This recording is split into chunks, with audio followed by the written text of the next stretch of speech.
yourself. I can't help falling in love with you.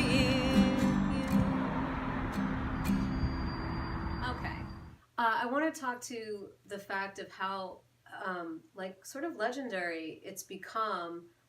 Yes, because of the TV show, but because Garth Brooks played a show there in the 80s and was, I guess, somebody from Capitol Records was there and signed him to a record deal the next day. Something like that. Something it may not like have been that. his first show. It's not like it No, was just boom. But right. yes, things did happen there. Okay, but They it were was significant. It was right. That was a big career for him. Taylor Swift years later was also discovered there. So, and then I know that like Vince Gill and other artists have had big career moments there. So it's really got, as I was reading about the BlueBird, you know, you really begin to realize like this rich history. So do you ever do you think about that when you're there, when you were there anymore, or is it kind of like second nature now? And somewhere in between. It's not that I don't care or that I don't notice it. It is a very iconic and special place. Yeah. But yeah, when you do enough shows, you're just doing a show. It's your job. It's just to another... be part of let the audience have that dazzlement. My job is to keep things moving and not be too focused on. And you do a great job. Well, thank you very much. And if I remember correctly, you called me out the first time I met you because my phone was too bright. Yes. And you have to keep I was in the process down. of telling people to turn down the brightness. And my phone was getting brighter and brighter. Apparently. Well, we now call it the non-millennial moment. Yes. Where I tell people, if you don't know how to turn down the brightness of your phone, and there's not a millennial within reach, bring it to me, I will turn down the brightness of your phone. Okay. We have that whole program in place now. Well, that's good. Now, I don't remember that from that night. And I think we started that because of you. My issue was not that I didn't know how to turn it down. It was that I was not listening. That's very honest of you. Okay. Well, that's the truth. Okay. I assumed you were just inept, but that's nice of you to say. Oh. I'm kidding. So I know that.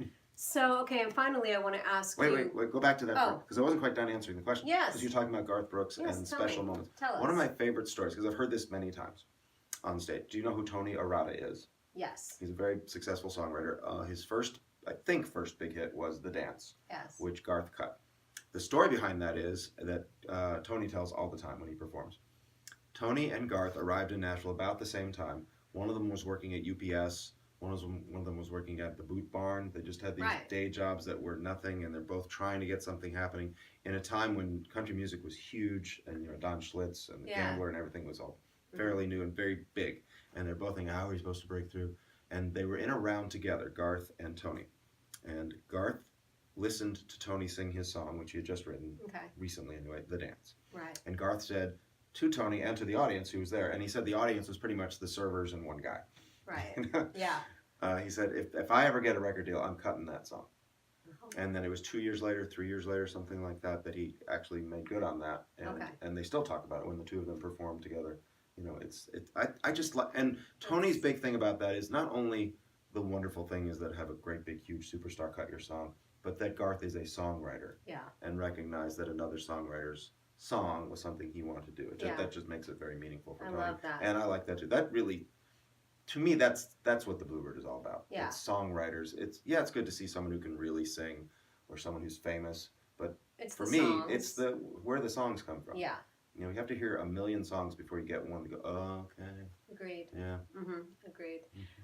Finally, I want to ask you about how you recognize star power, and if you do recognize it, because you're there week after week, year after year. I'm not that good at it. Okay. Okay. You know how it is. You probably have a lot of friends who are incredibly talented that the world hasn't heard of. Sure. You're like, why hasn't the world heard of that? Meanwhile, somebody really famous who I'm not going to name is doing great, and they have the IQ of a donut. Yes. Why is that? They have the personality of floor material. Why is that happening? But it happens. So who really knows? But you do get that sense sometimes. There's one guy who's been playing. One thing I've noticed about a really powerful songwriter who might have some potential not only to be a songwriter of great esteem, but also perhaps an artist that we all know, is that they take a song. They've written a bunch of songs, but they do the same song over and over and over. Okay. And to the same response every time.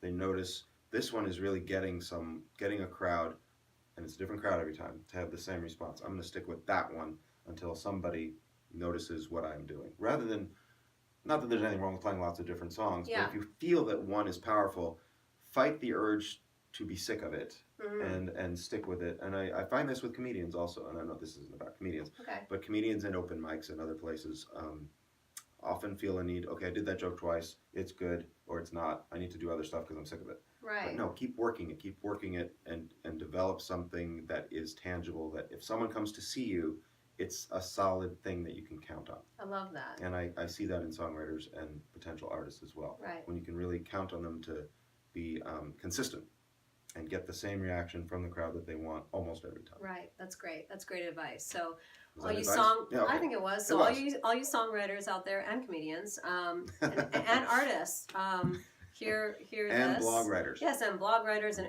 all the other creativity that's happening right here in Nashville. And I want to thank my friend Steve Goodie right now. So thank you so much. That was so fast. Thank you. And we'll see you next time.